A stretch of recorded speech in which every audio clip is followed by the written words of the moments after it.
And again, it's not just we.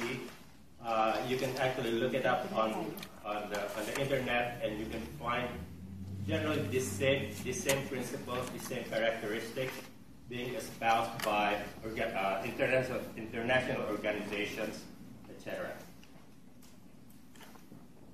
So I'll go through them one at a time and just say a few words about each one. First of all, it's consensus-oriented. What do we mean by consensus-oriented?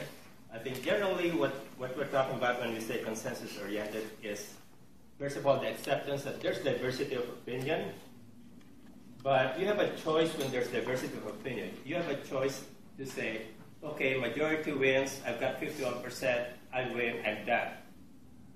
Or you can say, just because we have 51%, 49% loss, doesn't mean that we're done. It means that we need to continue talking and say, how can we still find a better consensus than just 51% won and 49% lost? So that's one principle. And I think that's very relevant right now in the United States. There's a polarization that I think a lot of people feel that a lot of people are saying the country is divided.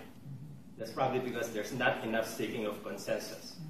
But there's more, can I win? Can I win that 3% in the middle that puts me into the 51% vote so that I can win whatever it is, the White House, the Congress, and so on.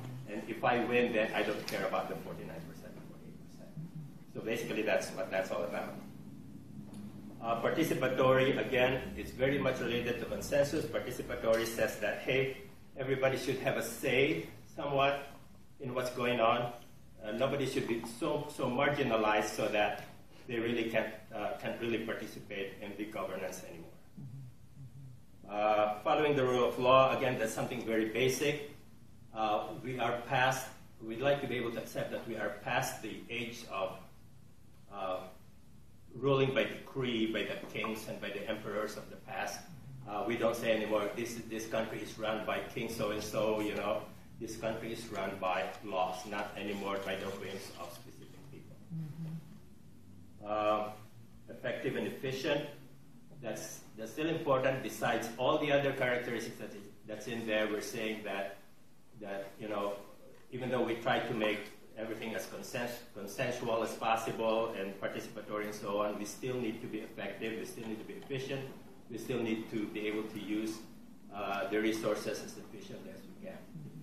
The resources that's available to us. Accountable. Again, accountability, we hear that a lot also these days. We need to be able to figure out what everybody's doing. Part of that is transparency, but what everybody's doing, they should be able to report to the people, if you will. If I'm the government, if I'm a congressman or the president for that matter, I should be able to face the people and say, okay, here's what I did. Does that look right? I'm accountable to the people.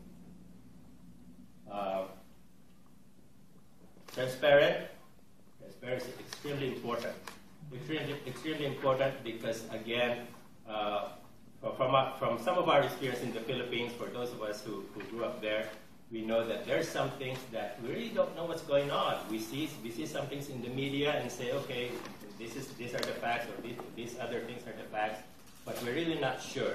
But that's because there's lack of transparency. People out there in the government, and sometimes even in private sector, are not really telling us what's happening. And so, if there are moves right now, I know in the United States there's a thing called FOIA, which is Freedom of Information Act. That helps a lot. If we could have something like that. And I think there are moves in the Philippines to do something similar right now, Freedom of Information Act, to make the government more transparent and therefore more accountable. Responsive is very important also for the government or even the private sector to realize that there are people out there that have needs, and for the government or private sector to say, okay, how can those needs be met? So there's the acknowledgement that there are people that we need to respond to because they have needs. And then equitable and inclusive. I think there should be the feeling that all members of society have a stake have a stake in what's happening to society. That all members of society have a stake, and therefore are also willing to take some obligations in participating in society. Meaning, no hermits out there. Nobody goes out to the mountains and stay in a cave and not have anything to do with the rest of society. No, what we want is the inclusiveness. What we want is that everybody will have a say, everybody will be involved, and everybody will have a stake in the governance in the society. And equitable too, meaning we always should be sensitive to especially to the marginalized sectors of society. And I don't know whether it's financial marginalization or social marginalization, cultural marginalization. There has to be some sensitivity to that in order to keep them included. Anyway, that's very broad strokes as far as this 8 characteristics is concerned. But we as a group here that's putting this good governance group together feel that these are the things that are needed for a process of governance in the Philippines to improve. And these are the things that we're espousing. We're not necessarily espousing. Now, differentiate this between a lot of other good things that we can do for the Philippines. We can send trade missions, we can send medical missions, we can send a lot of things to give and help to the betterment of life in the Philippines. Those are not bad, but we're saying that beyond those things, we need the culture change that will affect some of these